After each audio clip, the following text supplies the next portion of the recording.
After I transferred to Hollywood Studios, after I had dealt with my cancer bout and had come back to work, I had the opportunity to move over to Epcot. And Epcot was a whole new world. It's a whole new world.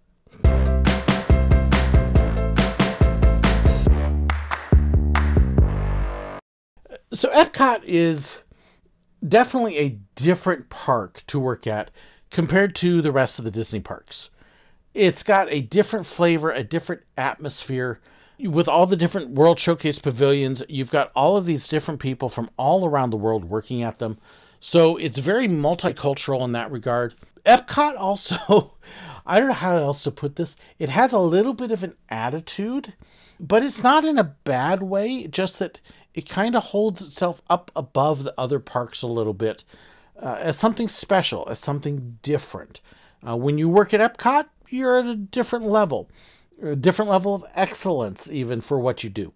You just work differently when you're there. It's the biggest park to work in as far as actual ground that we covered as photographers.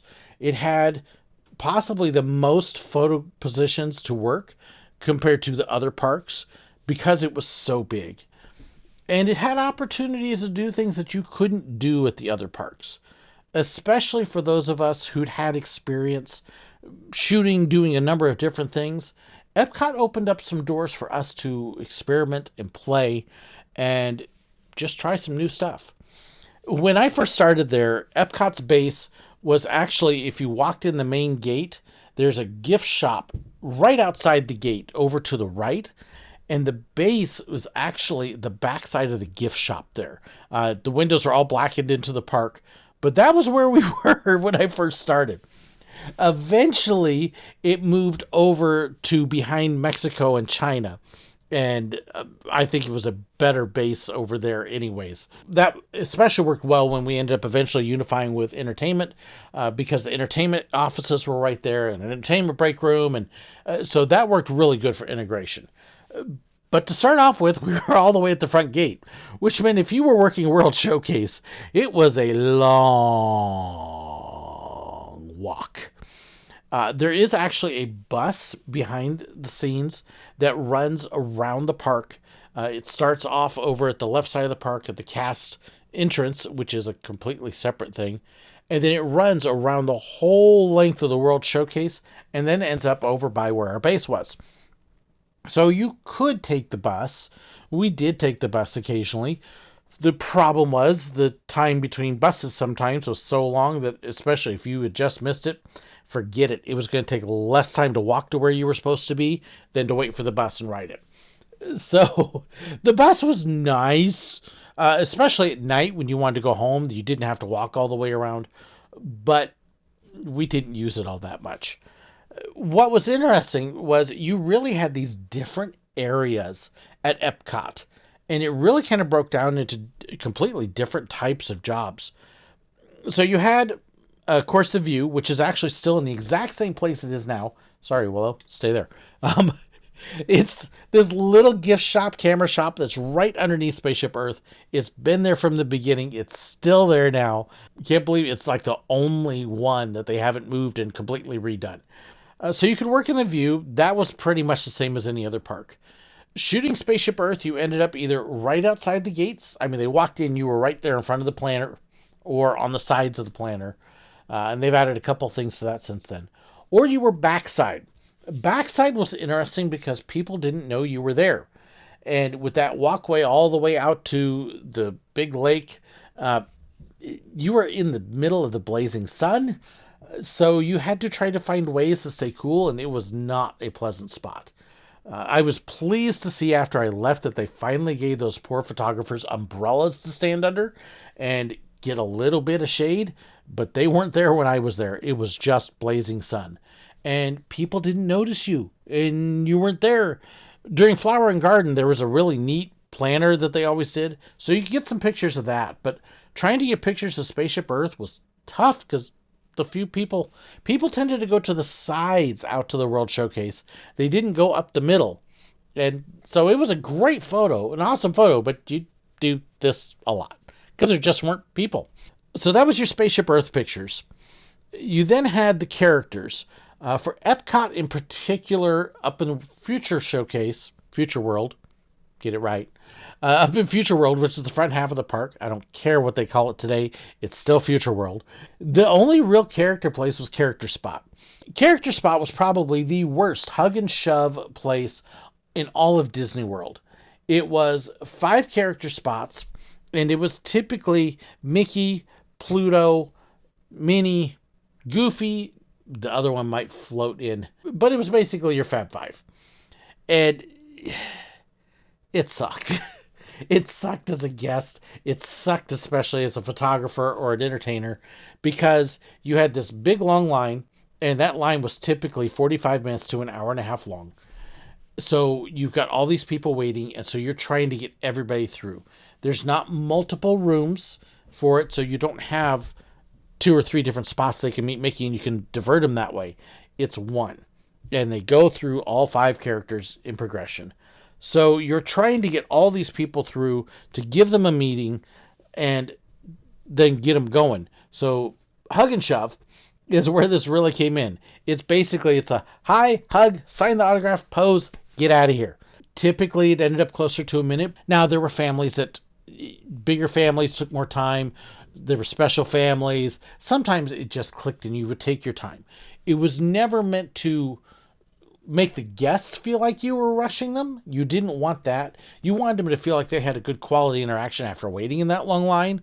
But at the same time, you wanted to keep it going because there were so many waiting. And so for the photographers, one of our goals was to try to get the pictures of the guests as they came up to greet them. That didn't happen there because we were handing the card off to the guests that had just seen them and helping them figure out where to go next. So typically, we turn around and we're getting the autograph if they did that. We had a very quick interaction. And then look at your camera, boom, boom. Look at Mickey's camera, boom, boom. There you go. Thank you so much. And it wasn't much longer than that. So it wasn't fun. We didn't get to play with the guests. We didn't get to interact with them very much. It was just getting them in and out.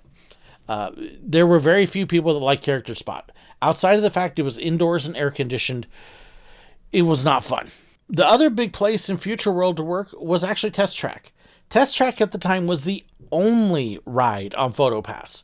There were no magic bands.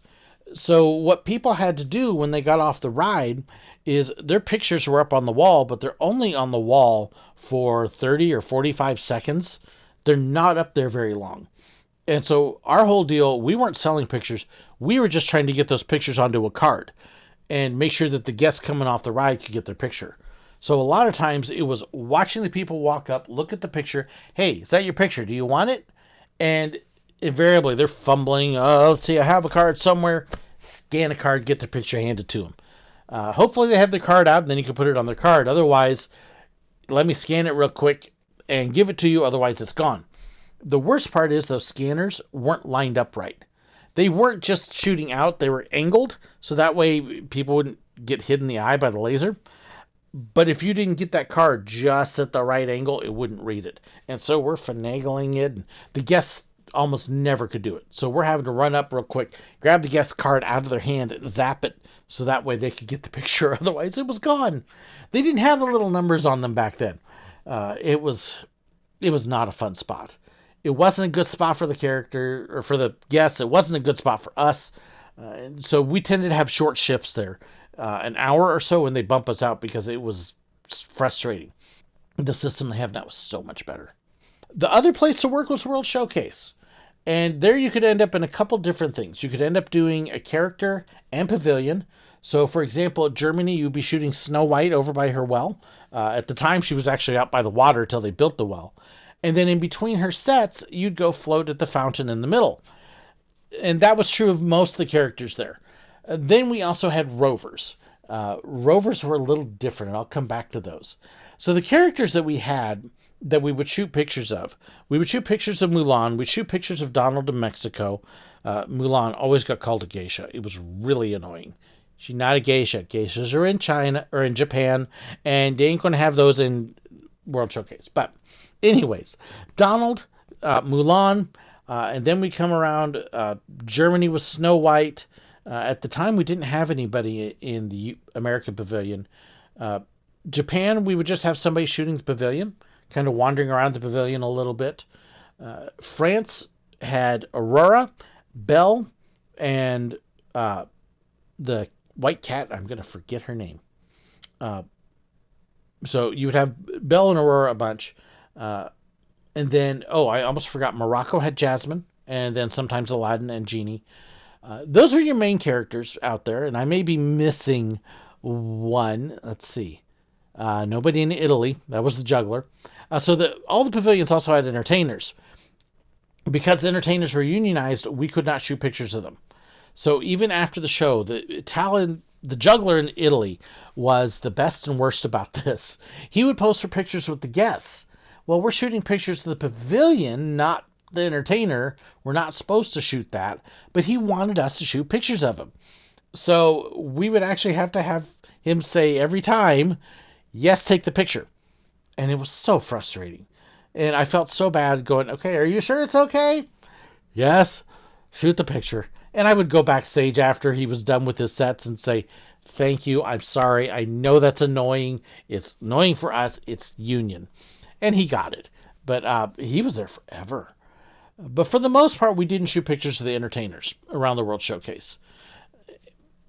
Working the characters was interesting because you would shoot their set, and then typically they'd be out for 30, 45 minutes, depending upon the character. And then they would go backstage and take a break for 15 to 45 minutes, depending upon the character again. Usually it was at least 30 minutes. And then you were supposed to wander around the showcase, or that pavilion. So Germany, you'd shoot the fountain. Italy, you shoot the tower. China, you would shoot the temple. And you're supposed to stay out there and shoot.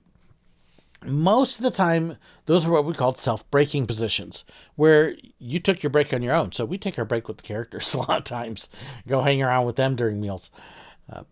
Rovers was probably the most fun for me. Rovers, you basically had a third of the World Showcase, typically 4 pavilions, and you wandered, and you just shot the guests in whatever. And so it allowed us to get creative, to find a number of different locations that we liked and angles. Like I like going inside the temple in China and getting the people to gather around me in a circle and then shooting up so you get the roof behind them. That was a fun picture to take. There was a rock over in China too, right by the water, that had this big hole in the middle, and I would get couples posing through the hole and use the rock as a frame. I loved Morocco, getting pictures of people with the fountain all the time. And the fountain was big enough you could actually have them step up, and I'd have them put their elbows on the wall right at the edge of the fountain and get a picture with the water reflecting on them. And it allowed you to get some really neat pictures. And I had a blast doing that. Rover was probably my favorite spot. And I got well enough known at it that if I picked up a shift even at Epcot later, it wasn't unusual for them to bump me over to Rover because they knew that I knew it and knew what to do. And I sold a lot of pictures that way. We could look up how many pictures we sold. And when I was roving, I sold pictures because I could get people. And if it was a good family, I'd work them. I'd take them over. Let's go get some magic shots. Let's get some other post shots. Hey, I know this neat shot over here. You want to try this? And every now and then I get a family that just ate up the pictures, and we would go in 30, 45-minute photo session. Let's go get your pictures. I sold those pictures too. Epcot was also the place I probably had the most trouble of any park because of the drinking around the world. And I got some people that we weren't supposed to take pictures of people when they were drunk. And I had a couple times I'd tell people, I'm sorry. Probably the worst I had was over by the UK pavilion, France pavilion, right in there. I had this group of 5 ladies. They were schnockered off their butts. No clue what they were doing. And I'm trying to get a nice picture of them. And they're sitting on a bench because they want to sit on the bench. And none of them want to sit right. And I'm like, I can't take pictures of that. And they're just thinking it's absolutely hilarious. And I finally kind of said, okay, ladies, here's what we're going to do. We're going to stand up instead of sitting because they're all wearing skirts. We're going to get you a nice picture, But I'm going to have you all line up on the rail. I can't take the picture you're wanting me to take of you sitting because what we're going to end up getting is not something you're going to be able to see. It's not a picture I can take anyways because I'll get in trouble for it. If you pick up what I'm meaning there. And they actually had to hold one of the ladies, not really hold her, but just kind of help her figure out we're going to put our hand on the rail. Yeah, that was like 15 minutes to get 2 decent pictures because I couldn't get them to pose right and pay attention. They just thought they were having a great old time, and they figured me being a guy, I must have been too. And I'm like, nope, I'm married. This isn't not interested. People are dumb, just dumb. And that actually, boy, I could tell you some stuff. So another video, I will have to tell you some of the stuff that our poor characters had to put up with it, particularly at Epcot. Epcot, I think, was the worst for it. But our characters, they had to put up with some stuff. So watch for that coming up in another video.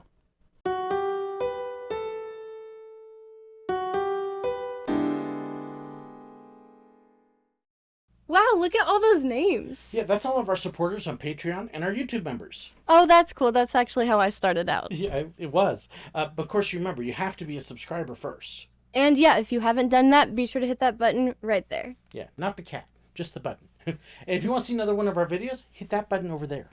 And if you want to know more about supporting us, hit that button. Of course, you don't want to hit my buttons. That makes me sing. No. And we do not want to do that to Craig. Well, maybe... Thanks for watching. God bless.